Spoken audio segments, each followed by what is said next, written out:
स्वागत है आप सभी लोगों का। और आइए आज अपने लोग रसायन विज्ञान का एक छोटा सा पॉइंट समझते हैं कि संयोजकता क्या होती है।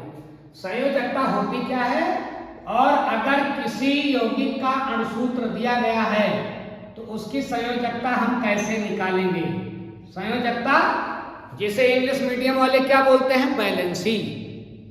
बैलेंसी को ही हिंदी में क्या बोलते हैं, संयोजकता। संयोजकता क्या है, एक तत्व की दूसरे तत्व से संयोजन करने की क्षमता को ही संयोजकता कहते हैं। एक तत्व की, यौगिक में क्या होंगे, एक से अधिक तत्व होंगे, तो एक तत्व की दूसरे तत्व से संयोजन करने की क्षमता, जुड़ने की क्षमता को ही संयोजकता कहते हैं। इसी को एक भाषा और आप यूज कर लें। कोई तत्व दूसरे तत्व से जुड़ने के लिए, कोई तत्व दूसरे तत्व से अभिक्रिया करने के लिए जितने इलेक्ट्रॉन देता है या जितने इलेक्ट्रॉन लेता है वही उसकी संयोजकता कहलाती है। कोई तत्व है वो कितने इलेक्ट्रॉन दूसरे तत्व को दे रहा है या दूसरा तत्व कितना इलेक्ट्रॉन पहले तत्व से ले रहा है, वही उसकी संयोजकता कहलाएगी। मतलब इलेक्ट्रॉनों का जितना चाहे समझौता हो चाहे लेन देन हो, वही उसकी क्या कहलाएगी, संयोजकता। कोई तत्व दूसरे तत्व से अभिक्रिया करने के लिए जितने इलेक्ट्रॉन का लेन देन करता है या फिर जितने इलेक्ट्रॉन का समझौता करता है वही उसकी संयोजकता कहलाती है। और फिर मोटे तौर पर आ जाइए, एक तत्व की दूसरे तत्व से संयोजन करने की क्षमता ही संयोजकता हो, चाहे जैसे करे, चाहे लेन देन करे, चाहे समझौता करे। दुनिया जैसे चल रही है, दुनिया या तो लेन देन से चल रही है। आप बाजार गए, पैसा दिया, सामान लाए, लेन देन हो गया। आपके पास कोई सामान नहीं है, आपके गांव में किसी के पास है, आपने उसको अपना सामान दे दिया, उससे उसका सामान ले लिया, आपका भी काम चल गया, उसका भी काम चल गया। जैसे लोग व्यवहार में हम जीते हैं वैसे ये दुनिया बनी है। तत्व, एक तत्व दूसरे तत्व को इलेक्ट्रॉन देता है, दूसरा तत्व इलेक्ट्रॉन लेता है, या फिर दो तत्व आपस में क्या कर लेते हैं, कंप्रोमाइज, समझौता। भैया तुम ले लिया, हमें ले ली, दोनों जने ले लेके कैसे उधार व्यवहार करके काम चला ली जाए। तो जैसे लोग व्यवहार में दुनिया चलती है वैसे ये संसार बना हुआ है। एक तत्व हम जानते हैं ये दुनिया किससे बनी है, छोटे छोटे तत्वों से। अब ये तत्व दूसरे तत्व से जुड़ता है तो बड़ी बड़ी चीजें बन जाती हैं। छोटे छोटे तत्व बड़ी बड़ी चीजें बना लेते हैं। कब, जब एक तत्व दूसरे तत्व को या तो इलेक्ट्रॉन देगा तब जुड़ेंगे, अभिक्रिया करेंगे, या एक तत्व इलेक्ट्रॉन लेगा, एक देगा तो एक लेगा, पक्का है। और या फिर दोनों तत्व आपस में समझौता कर लेंगे कि भैया काम चलाने के लिए आप मेरा सामान ले लो, काम चलाने के लिए आप मेरा इलेक्ट्रॉन ले लो। दूसरा कहेगा ठीक है भैया, काम चलाने के लिए आप मेरा भी ले लो। तो दोनों तत्व आपस में समझौता कर लेंगे, तब भी यौगिक बन जाएगा। तो एक तत्व की दूसरे तत्व से संयोजन करने की क्षमता ही संयोजकता कहलाती है। एक उदाहरण देखें, आप समझ जाएंगे। जैसे देखिए ये है NaCl मिश्रण, ये बड़े कॉमन यौगिक किससे किससे बने हैं, Na से और Cl से। अब हुआ क्या, दुनिया में पानी, समुद्र बहुत है, समुद्र का पानी खारा होता है, नमकीन बहुत है, इसका मतलब ये बहुत है। कैसे बन गए ये, देखिए Na का परमाणु क्रमांक होता है 11, अर्थात इनके पास इलेक्ट्रॉनों की संख्या है 11। अगर बोरबरी का नियम लगाएंगे तो आएगा 2, 8, 1, ये आप जानते हैं, पहले की कक्षा का मामला है। Cl का परमाणु क्रमांक होता है 17, बोर इलेक्ट्रॉनों की संख्या कितनी हो जाएगी, 17। अगर बोरबरी का नियम लगाएंगे तो आएगा 2, 8, 7। देखिए Na मिश्रण के पास अष्टक पूरा होने से एक इलेक्ट्रॉन ज्यादा है, क्लोरीन मिश्रण का अष्टक पूरा होने में एक इलेक्ट्रॉन कम है। इनको एक इलेक्ट्रॉन मिल जाए तो इनके बाहरी कक्षा में 8 इलेक्ट्रॉन हो जाएगा, 7 है 8 हो जाएगा। और अगर इनका एक इलेक्ट्रॉन चला जाए, एक इलेक्ट्रॉन किसी को दे दे, तो इनकी बाहरी कक्षा में 8 इलेक्ट्रॉन हो जाएगा। और अष्टक पूरा करने के लिए सारे तत्व बेचैन रहते हैं। तो सोडियम बेचैन है कि किसी तरह से मेरे बाहरी कक्षा में 8 इलेक्ट्रॉन हो जाए। अब बाहरी कक्षा में 8 इलेक्ट्रॉन हो जाए, इसके लिए एक इलेक्ट्रॉन ये सोडियम क्लोरीन को दे, और क्लोरीन के बाहरी कक्षा में 8 इलेक्ट्रॉन हो जाए, इसके लिए सोडियम से एक इलेक्ट्रॉन ये ले। तो बताइए क्या हुआ, सोडियम ने एक इलेक्ट्रॉन दिया, क्लोरीन ने एक इलेक्ट्रॉन लिया, आदान प्रदान हो गया ना, आदान प्रदान हो गया मतलब NaCl बन गया, मतलब नमक बन गया आदान प्रदान से। अब ध्यान दें, सोडियम ने एक इलेक्ट्रॉन दिया और मैंने अभी क्या बताया आपको कि कोई यौगिक बनने में तत्व जितने इलेक्ट्रॉन दे, तो सोडियम ने कितने इलेक्ट्रॉन दिए? एक, इसलिए सोडियम की संयोजकता कितनी हो जाएगी? एक। और फिर मैंने आपको बताया कि जितना इलेक्ट्रॉन कोई ले, तो क्लोरीन कितना इलेक्ट्रॉन ले रहा है? एक, तो क्लोरीन की संयोजकता कितनी हो गई? एक। इनकी क्षमता है एक इलेक्ट्रॉन लेने की और इनकी क्षमता है एक इलेक्ट्रॉन देने की, और यही अपने लोगों ने लिखा है कि संयोजन करने की क्षमता।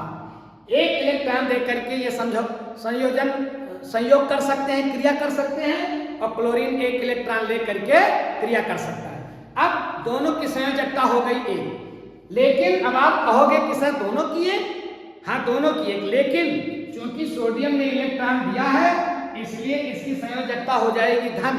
इसका मतलब सोडियम धनी है, दान देने वाला हमेशा धनी होता है, और क्लोरीन ने इलेक्ट्रॉन लिया है इसलिए क्लोरीन की संयोजकता हो जाएगी ऋण एक। होगी दोनों की एक, लेकिन वो धन है उसने दिया है और ये ऋण एक लिया है। और ध्यान रखिए, सोडियम है धनी इसलिए उसने दिया है। आप बोलोगे सर ये सोडियम धनी कैसे हो गया? सोडियम के पास तो 11 इलेक्ट्रॉन है और क्लोरीन के पास 17 इलेक्ट्रॉन है। बताइए धनी कौन है? इनके पास 17 है, इनके पास 11। हाँ बाबू, धनी तो क्लोरीन ही है। इलेक्ट्रॉनों की संख्या के आधार पर क्लोरीन धनी है, लेकिन धनी कहला रहा है सोडियम। क्यों? क्योंकि सोडियम दे रहा है। तो भैया अपने लोग व्यवहार में भी हम लोग देखते हैं कि धनी वो नहीं है जिसके पास रुपया ज्यादा है, जिसके पास संपत्ति ज्यादा है, वो धनी नहीं है।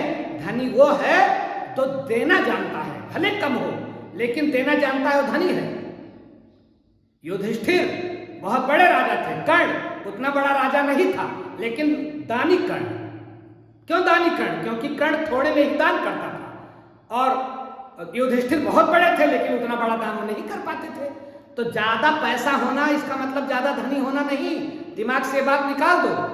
ज्यादा पैसा होना मतलब ज्यादा धनी नहीं। कुछ लोगों के पास बहुत पैसा होता है लेकिन वो बिना मांगे उनका काम चलता ही नहीं, भिखमंगों की तरह मांगा ही करते हैं। अब क्लोरीन मिस्टर को देख लीजिए, क्लोरीन है 17, सोडियम से ज्यादा है, लेकिन टुकुर टुकुर ये सोडियम की ओर देखा करते हैं कि भैया एक इलेक्ट्रॉन दे देता तो हमारा काम हो जाए ज्यादा।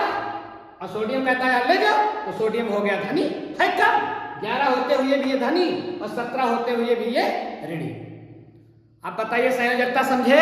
संयोजकता क्या है? एक तत्व की दूसरे तत्व से संयोजन करने की क्षमता ही संयोजकता है। एक तत्व दूसरे तत्व से अभिक्रिया करने में जितने इलेक्ट्रॉन देता है या जितने इलेक्ट्रॉन लेता है वही उस तत्व की क्या कहलाती है? संयोजकता कहलाती है। अब प्रश्न ये उठता है कि अगर किसी यौगिक का अणुसूत्र दिया गया है तो आप उसकी संयोजकता कैसे निकालोगे बिना कुछ किए? ये सब इतना महाभारत कौन करेगा कि किसका अष्टक पूरा हो, किसका अष्टक पूरा होने में कितना इलेक्ट्रॉन दिया जाए, कितना इलेक्ट्रॉन लिया जाए, इतने में तो बीपी हाई हो जाएगी। ये सब करने में चुटकी में सीखें कि कैसे अगर अणुसूत्र दिया गया है तो आप संयोजकता निकाल लोगे।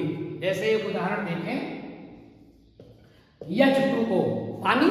अब H2O पानी का सूत्र है, अणुसूत्र है। बता रहा है ये अणुसूत्र कि पानी के एक अणु में हाइड्रोजन 2 है, ऑक्सीजन 1 है। ध्यान रखना बाबू, केमिस्ट्री में अगर कोई गिनती किसी तत्व के आमने सामने लिखी ना हो तो उसको 1 मान लेते हैं, 0 नहीं मानते, 1 मानते हैं। ऑक्सीजन के अगल बगल कुछ नहीं लिखा, हाँ तो 0 नहीं 1। केमिस्ट्री में अगर लिखा नहीं गया है तो 1। कंफर्म हो रहे हो आप? चलिए, अब अगर आपसे पूछ लिया कि H2O में H की संयोजकता बताइए, O की संयोजकता बताइए, कुछ करना नहीं है, अष्टक फष्टक के चक्कर में नहीं पड़ना। क्या करना? आप ध्यान रखना कि संयोजकता हमेशा उल्टी दिशा में लिखी जाती है। संयोजकता कहाँ लिखी जाती है? उल्टी दिशा में। मतलब हाइड्रोजन की संयोजकता ऑक्सीजन के सामने और ऑक्सीजन की संयोजकता हाइड्रोजन के सामने। ध्यान रखना, किसी भी अणुसूत्र में संयोजकता हमेशा कहाँ लिखी जाती है? उल्टी दिशा में। अब चुटकी बजाकर निकाल लो, हाइड्रोजन की संयोजकता किसके सामने होगी? ऑक्सीजन। और ऑक्सीजन के आगे आगे पीछे कुछ है नहीं है, कुछ है नहीं मतलब 1। इसका मतलब हाइड्रोजन की संयोजकता हो गई 1। और ऑक्सीजन की संयोजकता किसके सामने लिखी जाएगी? हाइड्रोजन के सामने लिखी जाएगी। हाइड्रोजन के सामने कितना लिखा गया है? 2। तो बताइए ऑक्सीजन की संयोजकता कितनी हो गई? 2। कुछ करने नहीं है। और देखिए यौगिक, जैसे अगर आपके सामने आ गया NH3 अमोनिया, आपसे पूछ लिया NH3 में N और H की संयोजकता बताइए, तो बताइए N के सामने क्या लिखा गया है? कुछ नहीं। H के सामने क्या लिखा गया है? 3। N के सामने कुछ नहीं लिखा गया है, 1। क्या मैंने जो लिखा ये सही है? क्या जो मैंने लिखा सही है? ना बाबू, सही नहीं है। दिमाग लगाएंगे तो मैंने क्या बताया? संयोजकता हमेशा उल्टी दिशा में लिखी जाती है। संयोजकता हमेशा उल्टी दिशा में लिखी जाती है। तो हाइड्रोजन की संयोजकता किसके सामने लिखी जाएगी? नाइट्रोजन के। और कुछ है ही नहीं, कुछ नहीं है मतलब 1। तो यहां से 3 मिटाओ बाबू, इसको लिखो 1। हाइड्रोजन की संयोजकता किसके सामने लिखी जाएगी? नाइट्रोजन के। और नाइट्रोजन के सामने कुछ है नहीं। नाइट्रोजन की संयोजकता किसके सामने लिखी जाएगी? हाइड्रोजन के। तो हाइड्रोजन के सामने कितना है? 3। तो नाइट्रोजन की संयोजकता हो गई 3 और हाइड्रोजन की संयोजकता हो गई 1। आ जाएगा। ऐसे एक यौगिक और देखिए, PCl5 फास्फोरस पेंटाक्लोराइड। अब बताइए फास्फोरस पेंटाक्लोराइड में फास्फोरस की संयोजकता कितनी होगी? क्लोरीन के सामने लिखी जाएगी। फट से बताओ। 5, क्योंकि क्लोरीन के सामने 5 है और उल्टी दिशा में लिखी जाएगी। और Cl की संयोजकता बताइए कितनी होगी? फास्फोरस के सामने क्या लिखा गया है? कुछ नहीं। कुछ नहीं मतलब 1। तो क्लोरीन की संयोजकता हो गई 1। कंफर्म हो गए। एक और देखिए, फास्फोरस ट्राइक्लोराइड। अब अगर इसमें आ गया फास्फोरस की संयोजकता बताइए, बताओ फट से क्या होगा? फास्फोरस की लिखी जाएगी क्लोरीन के सामने 3 और क्लोरीन की लिखी जाएगी फास्फोरस के सामने 1। अब देखिए, फास्फोरस एक ऐसा तत्व है जो 2 संयोजकता दिखा रहा है, 5 भी दिखा रहा है, 3 भी दिखा रहा है। कंफर्म हो गए। और क्लोरीन की संयोजकता 1 हो गई। तो अगर आपके सामने यौगिक का अणुसूत्र आ गया तो संयोजकता निकाल लेंगे? नहीं निकाल पाएंगे। और उदाहरण देख लो। जितने उदाहरण आप देखेंगे उतना ही आप अपने कॉन्सेप्ट को क्लियर कर सकेंगे। अब और देखिए आप, जैसे आपके सामने आ गया MgCl2, आपसे पूछ लिया कि Mg की संयोजकता बताइए, क्या करोगे? Mg की संयोजकता किसके सामने लिखी जाएगी? उल्टी दिशा में। Mg की संयोजकता क्लोरीन के सामने। बताइए क्लोरीन, क्लोरीन के सामने क्या लिखा है? 2। इसका मतलब Mg की संयोजकता 2। और देखिए, अगर आपसे पूछ लिया क्लोरीन की संयोजकता Mg के सामने लिखी जाएगी, Mg के सामने क्या है? कुछ नहीं है। कुछ नहीं मतलब 0 नहीं, मतलब 1। तो क्लोरीन की संयोजकता हो गई 1 बाबू। कंफर्म हो गए? कंफर्म हो रहे हो? अच्छा, और एक देख लो। मान लीजिए आपके सामने है CH4 मेथेन। अब बताइए, आपसे पूछ लिया मेथेन में कार्बन की संयोजकता बताइए। कार्बन की संयोजकता किसके सामने लिखी जाएगी? हाइड्रोजन के सामने। हाइड्रोजन के सामने क्या है? 4। तो कार्बन की संयोजकता कितनी हो गई? 4। और हाइड्रोजन की संयोजकता कैसे निकालोगे? हाइड्रोजन की संयोजकता कार्बन के सामने लिखी जाएगी। क्या लिखी गई है? आप बोलोगे सर कुछ नहीं। कुछ नहीं मतलब 0 नहीं, मतलब 1। तो मीथेन में कार्बन की संयोजकता 4, हाइड्रोजन की संयोजकता 1। कंफर्म हो गए। और एक और यौगिक देखिए, जैसे मान लीजिए लिखा है CaOH का होल ट्वाइस, बुझा हुआ चूना, कैल्शियम हाइड्रोक्साइड। आपसे पूछा गया कैल्शियम की संयोजकता बताओ। अब बताइए कैल्शियम की संयोजकता किसके सामने लिखी जाएगी? हाइड्रोक्साइड के सामने। क्या लिखी गई है? 2। तो कैल्शियम की संयोजकता हो जाएगी 2। और हाइड्रोक्साइड आयन की संयोजकता किसके सामने लिखी जाएगी? कैल्शियम के सामने क्या लिखा गया है? कुछ नहीं। कुछ नहीं मतलब 1। तो बताइए हाइड्रोक्साइड की संयोजकता कितनी हो गई? 1। हाइड्रोक्साइड मूलक की संयोजकता हो गई 1 और कैल्शियम की संयोजकता हो गई 2। और एक उदाहरण देखिए आप, AlCl3। अब एल्यूमिनियम ट्राइक्लोराइड। अब अगर एल्यूमिनियम ट्राइक्लोराइड में पूछ रहा है एल्यूमिनियम की संयोजकता, कोई दिमाग नहीं लगाना है, फट से संयोजकता उल्टी दिशा में लिखी जाती है। एल्यूमिनियम के Cl के सामने Cl की, Al के सामने एल्यूमिनियम के सामने। बताइए एल्यूमिनियम की संयोजकता कितनी हो जाएगी? क्लोरीन के सामने लिखी जाएगी, हाँ 3। और क्लोरीन की संयोजकता एल्यूमिनियम के सामने कुछ नहीं है, हाँ मतलब 1। कंफर्म हो गए। संयोजकता हमेशा कहाँ लिखी जाएगी? उल्टी दिशा में। और ध्यान रखो बाबू, देखो प्यारा सा कार्बन टेट्राक्लोराइड CCl4, ये क्या है? Carbon tetrachloride CCl4 carbon tetrachloride. आपसे पूछ लिया कि कार्बन टेट्राक्लोराइड में कार्बन की संयोजकता, तो कार्बन की संयोजकता किसके सामने लिखी जाएगी? क्लोरीन के। कितनी लिखी गई है? 4। तो कार्बन की संयोजकता हो गई 4। और पूछ लिया क्लोरीन की संयोजकता, तो क्लोरीन की संयोजकता किसके सामने लिखी जाएगी? कार्बन के सामने। कितनी लिखी गई है? कुछ नहीं। कुछ नहीं मतलब 0 नहीं, कुछ नहीं मतलब 1। कंफर्म हो गया? तो कार्बन टेट्राक्लोराइड में बताइए क्लोरीन की संयोजकता 1, कार्बन की संयोजकता 4। समझ गए बाबू? ये संयोजकता आप आराम से तब निकाल सकते हैं जब किसी यौगिक का अणुसूत्र दिया गया है और दोनों तत्वों के आमने सामने संख्या बराबर नहीं है तो। ये भी ध्यान रखिए, जैसे CCl4, तो Cl के आगे 4 है, C के आगे 1 है, बराबर नहीं है ना, आराम से संयोजकता निकाल सकते हो।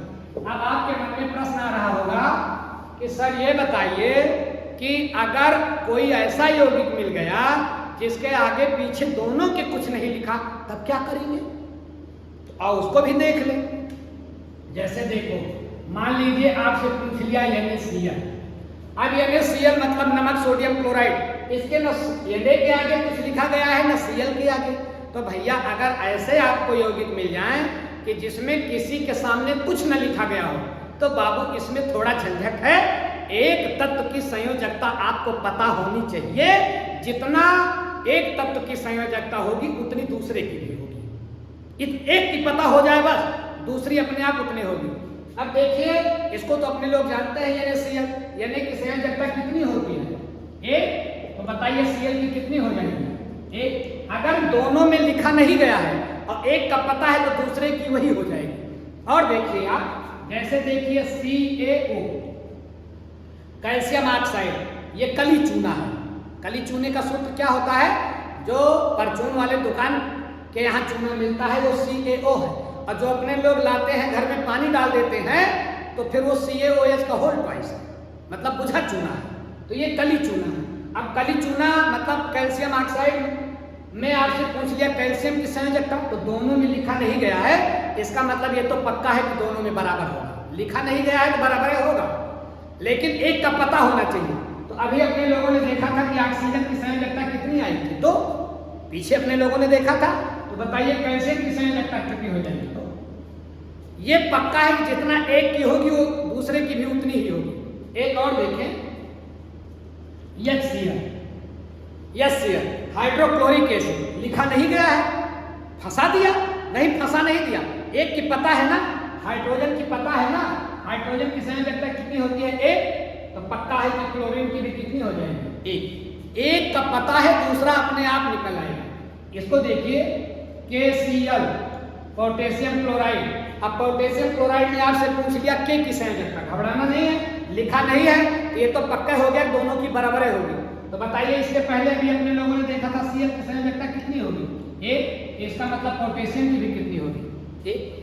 भैया अगर संयोजकता लिखी नहीं गई है तो घबराना नहीं है, एक बात तो पक्का कर लेना है कि हो ना हो दोनों की बराबर होगी। अब एक की 1 होगी तो दूसरे की भी 1, एक की 2 होगी तो दूसरे की भी 2, एक का पता होना चाहिए। एक और देखिए उदाहरण, ना लिखे गए संयोजकता की स्थिति में देखिए, जैसे आपके सामने आ गया MgO मैग्नीशियम ऑक्साइड, फंसा दिया। कैसे फंसा दिया? Mg के सामने कुछ नहीं, O के सामने कुछ नहीं, तो एक बात तो पक्का हो गया कि दोनों का बराबर है। हाँ, और O का भी अपने लोगों ने क्या निकाला था? 2। तो इसका मतलब Mg का भी कितना हो गया? 2। बहुत आसान है ये भी, लेकिन एक की पता होनी चाहिए। और देखें, मान लीजिए अपने लोगों के सामने यौगिक आ गया सोडियम हाइड्रोक्साइड।